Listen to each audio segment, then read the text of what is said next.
Hello student, welcome to my YouTube channel. कैसे हैं आप लोग?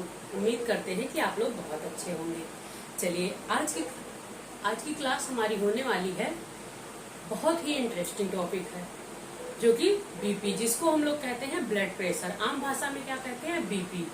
ठीक, आज हम लोग क्या पढ़ने वाले हैं? बीपी के बारे में, जो कि दैनिक जीवन में आप लोग देखते होंगे, हर घर में किसी न किसी घर में एक या दो पेशेंट हमेशा बीपी के रहते हैं, या तो बीपी लो या तो बीपी हाई।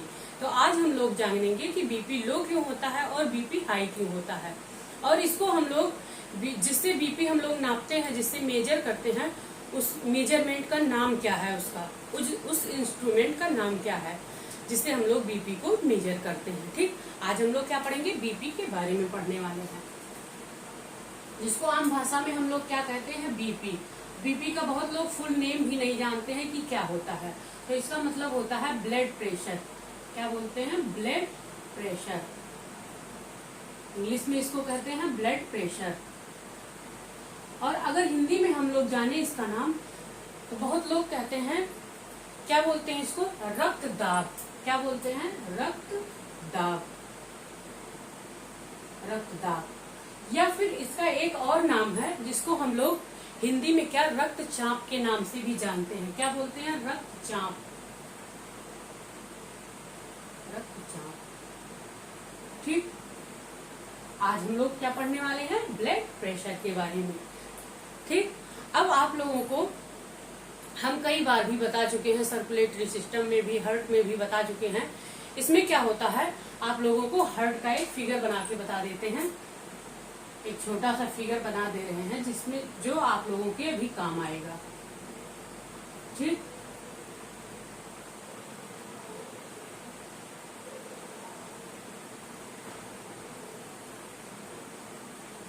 हम लोग हार्ट के बारे में पढ़ चुके हैं, ह्यूमन हार्ट के बारे में पहले से, जिसका जो 4 चेम्बर में हार्ट क्या होता है? डिवाइड होता है, जिसको हम लोग क्या कहते हैं? राइट ऑरिकल, लेफ्ट ऑरिकल और राइट वेंट्रिकल, उसके बाद लेफ्ट वेंट्रिकल। ये हमारे हार्ट के ये 4 चेम्बर हैं।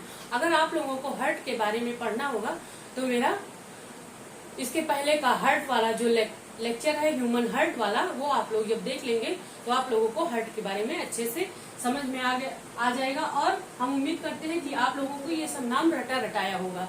ठीक, तो आप लोग ये अपने दिमाग में बैठा लीजिएगा, अभी इसका काम लगेगा। ओके, अब सबसे पहले हम लोग जानते हैं कि ये ब्लड प्रेशर जो है, बीपी जो है, इसका डिफिनीशन क्या होता है।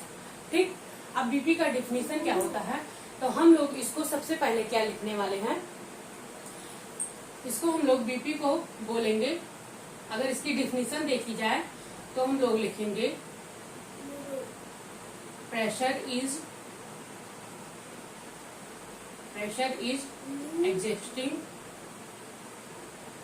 existing by following blood on the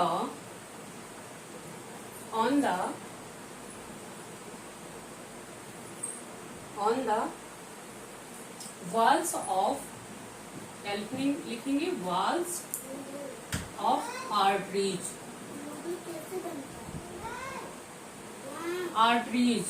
okay, एक सेकंड रुकिए आप लोग। चलिए, क्या है हमारा? Pressure is existing by following blood on the walls of arteries यानी धमनी। अब आप लोग सोचते होंगे कि धमनी क्या है। अब धमनी हमने ह्यूमन हार्ट में पढ़ाया है कि धमनी क्या होता है, आर्टरीज क्या होती हैं। तो अगर हिंदी में इसको देखा जाए तो इसका हिंदी में जो डिफिनीशन होगा कि धमनियों में जो ब्लड बह रहा है, उस धमनियों की दीवार पे यानी वॉल पे जो प्रेशर पड़ रहा है, उसी को हम लोग क्या कहते हैं? ब्लड प्रेशर कहते हैं। धमनियों में जो हमारे ये ब्लड बह रहा है, उस पे क्या होता है? इस वॉल पे जो होता है, वॉल पे, इसको दीवार बोलते हैं, इस पे क्या होता है? एक प्रेशर क्रिएट होता है, एक प्रेशर पड़ता है, जिसको हम लोग क्या कहते हैं? ब्लड प्रेशर कहते हैं। यानी बीपी कहते हैं। क्या बोलते हैं? बीपी। ठीक।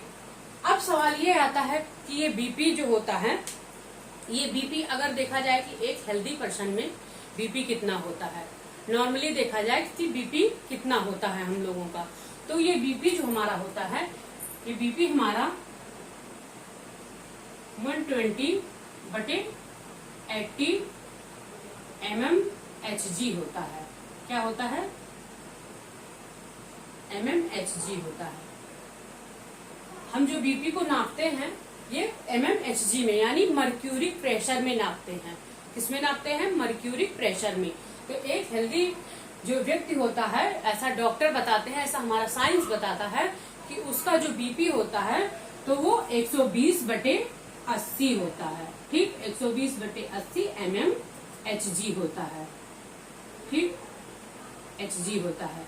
Hg का मतलब होता है मरकरी, यानी जो हम लोग बीपी को नापते हैं वो मर्क्यूरिक प्रेशर में नापते हैं। ठीक, इतना आया आप लोगों को समझ में? चलिए, अब हम लोग जिस इंस्ट्रूमेंट से नापते हैं बीपी को जिस इंस्ट्रूमेंट से नापते हैं उसका नाम क्या है? किससे हम लोग बीपी को नापते हैं? तो उसका नाम है स्फेग्मोमैनोमीटर। क्या नाम है उसका? जिससे हम लोग बीपी नापते हैं उसका नाम है स्फेग्मोमैनोमीटर। ठीक, स्फेग्मोमैनोमीटर। ठीक, उस इंस्ट्रूमेंट का नाम है स्फेग्मोमैनोमीटर। चलिए, अब हम लोग ये 120/80 mmHg होता क्या है उसको बताते हैं कि 120 mmHg क्या होता है, उसका मतलब क्या होता है।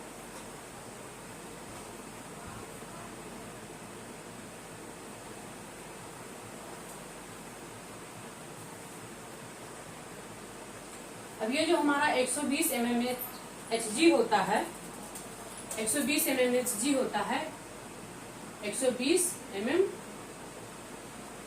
mmHg, इसको भी हम लोग mmHg से डिनोट करते हैं।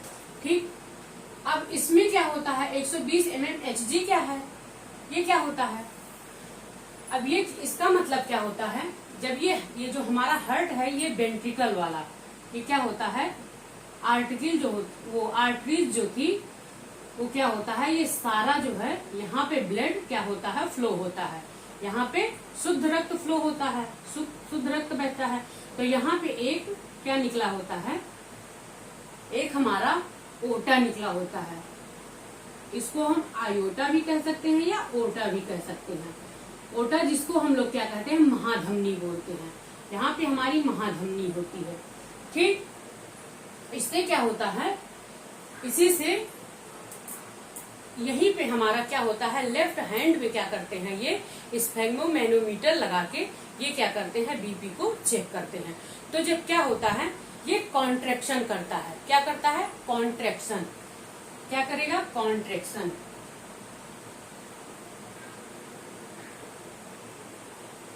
कॉन्ट्रैक्शन, कॉन्ट्रैक्शन मीन्स क्या होता है? सिकुड़ना। कॉन्ट्रैक्शन मीन्स सिकुड़ना। ठीक, क्या होगा? सिकुड़न हो जाएगा, सिकुड़ेगा। अब जब ये सिकुड़ेगा तो इसमें क्या होगा? इसका जो ब्लड है कहाँ जाएगा? ब्लड सारा बाहर हो जाएगा, यानी आउट। ब्लड कहाँ चला जाएगा? आउट होगा। अब ब्लड जब आउट होगा तो इस ब्लड के आउट सिकुड़ने से ये जो ब्लड बाहर जाता है, यानी रक्त जब बाहर जाएगा, जैसे मान लीजिए जिससे हम लोग बर्तन धुलते हैं, बर्तन धुलते हैं, जूना होता है। जूना में जब पानी भर जाता है तो उसको हम लोग क्या करते हैं? निचोड़ते हैं। अगर निचोड़ेंगे तो क्या होगा? सारा पानी बाहर निकल जाता है। उसी तरह ये हमारा जो होता है, ये आर्टरीज में जब ये लगा के करते हैं, ऐसे इंस्ट्रूमेंट होता है, उसको दबाते हैं, मीजर करते हैं, तो यहाँ पे हमारे क्या होता है? लेफ्ट हैंड पे ये सारी जो आर्टरीज होती हैं, ये जब पहले एक बार टाइट हो जाती हैं, फिर सारा ब्लड क्या होता है? बाहर चला जाता है। तो उसको हम लोग क्या साइंस की भाषा में क्या कहते हैं? जो ब्लड बाहर चला जाता है, कॉन्ट्रैक्शन होता है, उसको हम लोग बोलते हैं सिस्टोलिक प्रेशर। क्या बोलते हैं? Systolic pressure.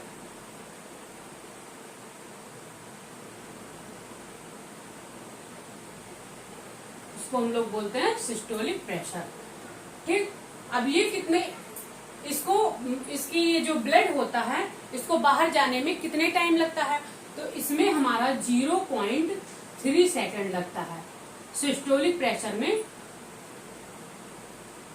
0.3 सेकंड लगता है, जिससे हम पता चल जाता है कि ऊपर का जो है, जो बीपी है, मतलब हमारा 120 mmHg है। ठीक, अब हम नीचे का कैसे मापते हैं, नीचे का कैसे मेजर करेंगे, 80 कैसे आता है। अब देखेंगे जब नीचे क्या होगा, फिर जब हमारा क्या करेगा, हार्ट जो है एक बार कॉन्ट्रेक्शन करेगा, एक बार क्या करेगा, रिलैक्स करेगा। मतलब एक बार आराम करेगा, एक बार रिलैक्स करेगा, एक बार कॉन्ट्रैक्ट करेगा, एक बार चिपड़ेगा, एक बार फूलेगा, रिलैक्स करेगा, आराम करेगा। तो इसको क्या कहेंगे हम लोग, रिलैक्सेशन। क्या बोलेंगे, रिलैक्सेशन, रिलैक्सेशन। ठीक, फिर इससे क्या होगा, इसमें क्या होगा, जब ये रिलैक्सेशन करेगा तो इसमें क्या होगा, जो ब्लड होगा हमारा ये जो ब्लड होगा, ये ब्लड क्या करेगा, इन करेगा, यानी अंदर आएगा। अब जब ये अंदर आएगा तो इसमें क्या होगा, इसको हम लोग क्या बोलेंगे, इसको हम लोग कहेंगे डायस्टोलिक प्रेशर। डायस्टोलिक प्रेशर, ये साइंस की भाषा में हम लोग इसको कहेंगे डायस्टोलिक प्रेशर। अब डायस्टोलिक प्रेशर में कितना टाइम लगेगा, तो इसमें अगर हम देखेंगे तो इसमें हमारा टाइम लगेगा 0.5 सेकेंड। ठीक, समझ में आया इतना, कॉन्ट्रेक्शन में कितना टाइम लगेगा, 0.3 सेकेंड, और रिलैक्सेशन में हमारा 0.5 सेकेंड लगेगा। ठीक, अब देखा गया नॉर्मली ये केस में देखा गया, अगर हम लोग इसको देखें तो मन, अगर नॉर्मली लिखें, एक भाषा में लिखें इसको, बायोलॉजिकल भाषा में लिखें तो लिख सकते हैं एक सिस्टोल प्लस एक डायस्टोल, एक सिस्टोल प्लस एक डायस्टोल, यानी इतना हम लोग लिख सकते हैं। ठीक, ये जो हमारा 120/80 mmHg होता है, इसको लिख सकते हैं। या फिर अब ये क्या हुआ, अब देखा जाता है कि जो मतलब हम लोगों का जो हार्ट है वो एक बार में कितना हार्ट बीट करता है, तो वो क्या 1 मिनट में 72 बार मिनट धड़कता है। कितना, 1 मिनट में कितना धड़कता है, 72 बार ये धड़कता है।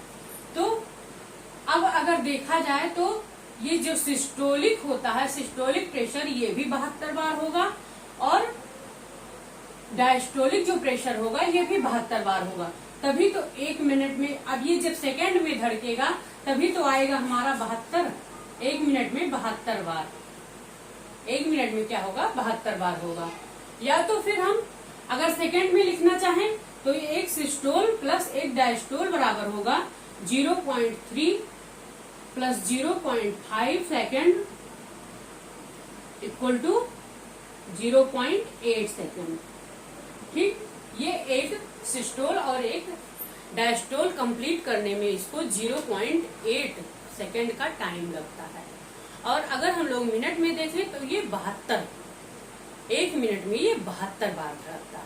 ठीक, और इसी से जो रिदम होती है, मतलब जो बीट बनती है, हार्ट बीट बनती है, उसी को हम लोग कहते हैं हार्ट बीट। इसी से जो रिदम होती है, जो क्या होता है, सिस्टोल और डायस्टोल बनता है, इसी से हमारा रिदम होता है, जिसको हम लोग कहते हैं हार्ट बीट। क्या कहते हैं, हार्ट बीट कहते हैं। ठीक, चलिए, उम्मीद करते हैं इतना आप लोगों को आया होगा समझ में। अब हम लोग जानते हैं कि ये बीपी हाई कब होता है और बीपी लो कब होता है। बीपी हाई को हम लोग क्या बोलते हैं और बीपी लो को क्या बोलते हैं। ठीक, चलिए इतना आप लोग स्क्रीनशॉट ले लीजिए, फिर हम बताते हैं।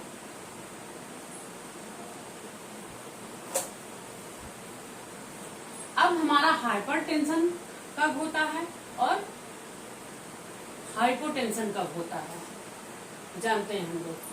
हाइपरटेंशन कब होगा और हाइपोटेंशन कब होगा। चलिए, अब हमारा आता है हाइपरटेंशन। सबसे पहले हम लोग क्या पढ़ेंगे, हाइपरटेंशन।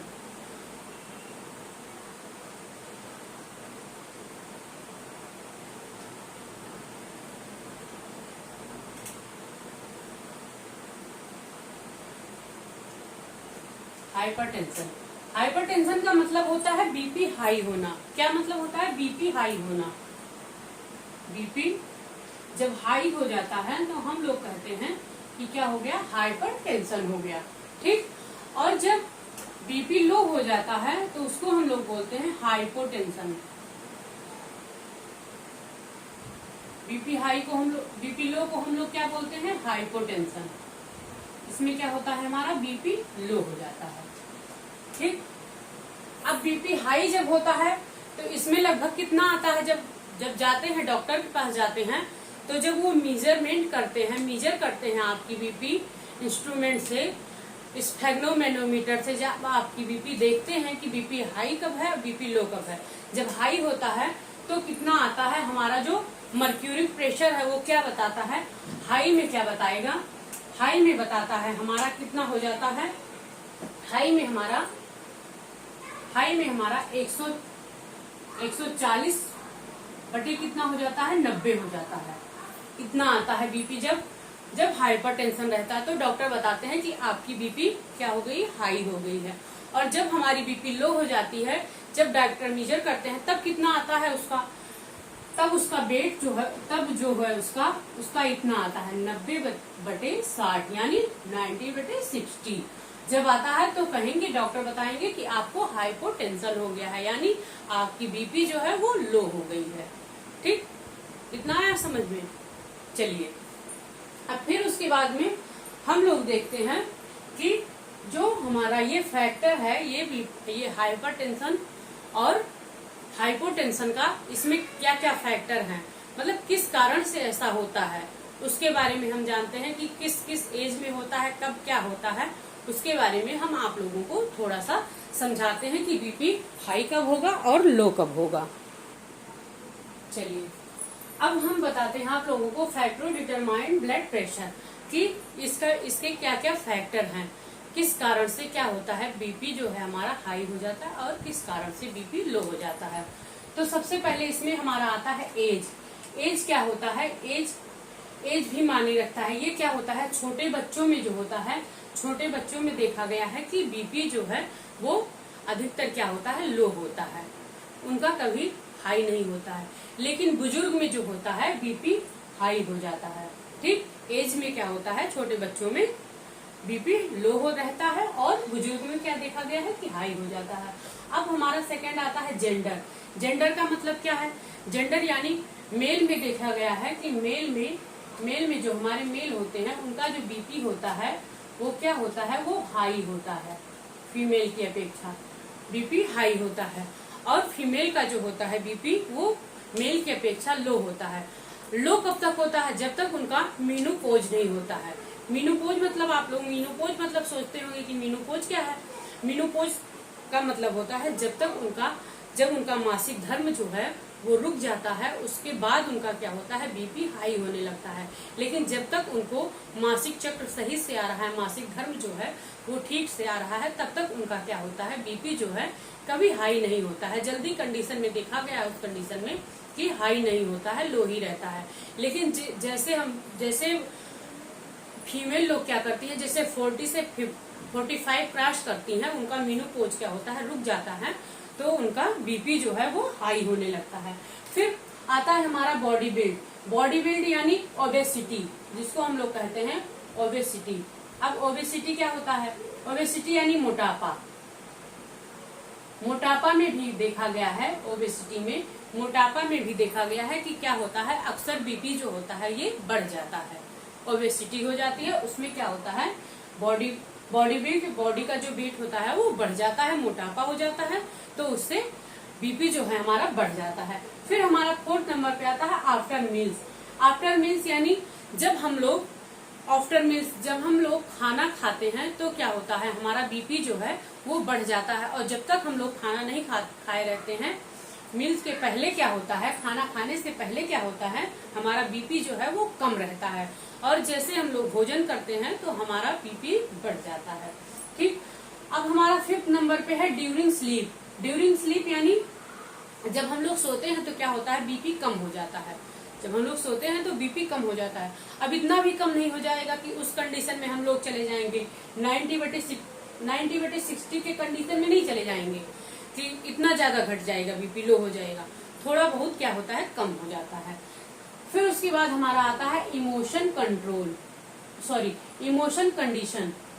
जो इमोशनल कंडीशन होता है, जब हम लोग क्या होते हैं, इमोशनल हो जाते हैं कभी कभी, या कभी कभी कुछ देख लेते हैं कि मतलब कुछ दुख की चीजें देखते हैं या कुछ ऐसे हो जाता है, तो क्या होता है, हमारा जो बीपी है ये बढ़ जाता है। इमोशनल कंडीशन में हमारा बीपी जो है ये बढ़ जाता है। क्या होता है, बीपी बढ़ जाता है, यानी बीपी हाई हो जाता है। ठीक, फिर उसके बाद हमारा आता है आफ्टर एक्सरसाइज। अब आफ्टर एक्सरसाइज क्या है, एक्सरसाइज करने के बाद जैसे हम लोग बहुत ज्यादा रनिंग कर दिए, बहुत ज्यादा दौड़ लगा दिए, रनिंग कर दिए, या ओवर एक्सरसाइज कर दिए, ज्यादा एक्सरसाइज हो गया, और हमारे बॉडी में क्या है, ब्लड की कमी है, यानी कमजोर बॉडी है हमारी, तो इसमें भी क्या होता है, जो आफ्टर एक्सरसाइज होता है इसमें भी बीपी क्या होता है, हमारा बीपी हाई हो जाता है। इसमें भी, इस कंडीशन में भी बीपी हाई हो जाता है। ठीक, ये थे हमारे कुछ फैक्टर थे जो ब्लड प्रेशर के थे।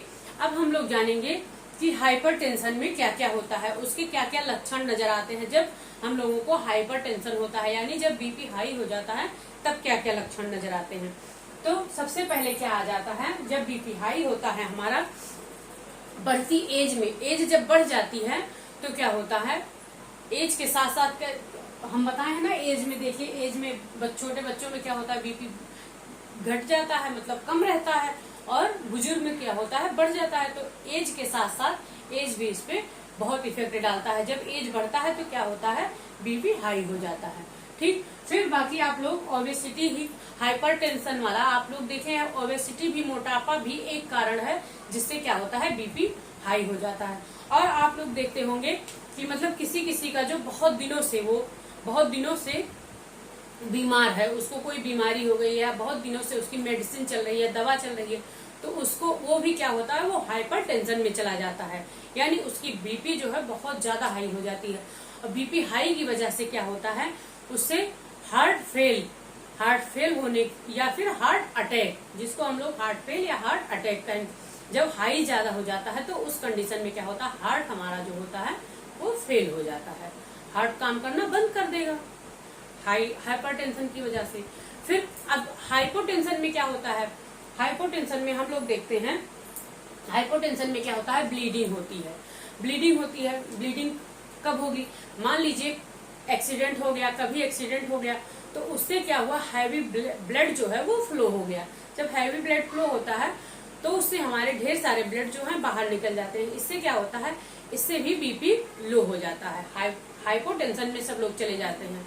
और एक कंडीशन में देखा गया, जब वोमिटिंग की प्रॉब्लम होती है, यानी बहुत ज्यादा उल्टियां आती है किसी को, तब भी देखा गया है। दस्त होती है, दस्त हो गया तो भी देखा गया कि क्या हुआ, हाइपोटेंशन हो गया, यानी बीपी क्या हुआ, लो हो गया। ठीक, ये था हमारा हाइपरटेंशन और हाइपोटेंशन के बारे में। अब इसमें क्या होता है, कुछ हमारे ऐसे एक दो क्वेश्चन है जिसमें बहुत ज्यादा जो इम्पोर्टेंट है, जिसमें कुछ हमारे हार्मोन्स आते हैं। जो हार्मोन्स क्या है, ये बीपी को कंट्रोल करने में बहुत ज्यादा हेल्प करते हैं। वो हार्मोन्स क्या है हमारे, जो बीपी को कंट्रोल करते हैं।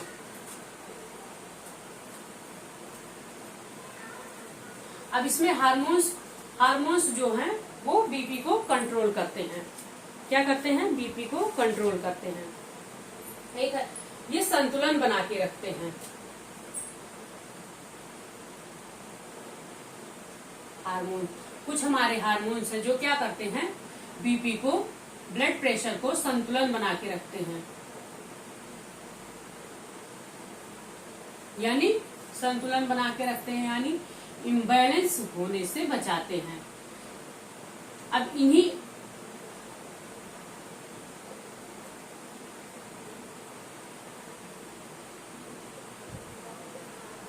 अगर ये हार्मोन्स टूट टाइप्स के हार्मोन्स होते हैं। अगर ये हार्मोन्स जो इम्बैलेंस हो गए तो क्या होगा, बीपी जो हमारा है वो या तो हाई हो जाएगा या तो लो हो जाएगा, या तो हाइपरटेंशन हो जाएगा या तो हाइपोटेंशन हो जाएगा।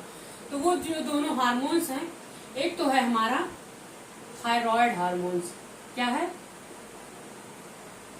Thyroid hormones. और इसमें जो दूसरा हार्मोन्स है उसको हम लोग कहेंगे एड्रेनलिन हार्मोन्स।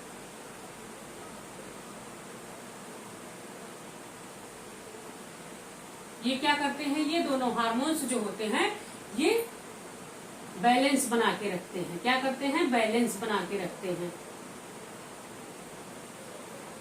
ये बैलेंस करने का काम करते हैं, जिससे हमारी बीपी क्या होती है, नॉर्मल रहती है। अब ये जो दोनों हार्मोन्स होते हैं ये मेल और फीमेल दोनों में पाए जाते हैं। एड्रेनलिन हार्मोन और थायराइड हार्मोन ये दोनों में पाए जाते हैं। दोनों का मतलब मेल में भी पाए जाते हैं और फीमेल में भी पाए जाते हैं। फिर हमारा एक क्वेश्चन है, एक ये भी क्वेश्चन आप लोग जान लीजिए कि ये क्वेश्चन ही पूछा जाएगा आप लोगों से। अगर क्वेश्चन पूछा गया कि कौन से दो हार्मोन्स हैं जो हमारे बीपी को, ब्लड प्रेशर को संतुलन बना के रखते हैं, यानी बैलेंस बना के रखते हैं, तो उसमें हमारा ये थायराइड हार्मोन्स और एड्रेनलिन हार्मोन्स आएगा। ठीक, फिर उसके बाद एक आता है एक ब्रेन में क्या है, ये जो हमारा ब्रेन है इसका भी क्या है, ये बीपी को क्या करता है, ये भी कंट्रोल करता है। ब्रेन में हमारा क्या पाया जाता है, मेडुला ओब्लांगाटा। Medulla oblongata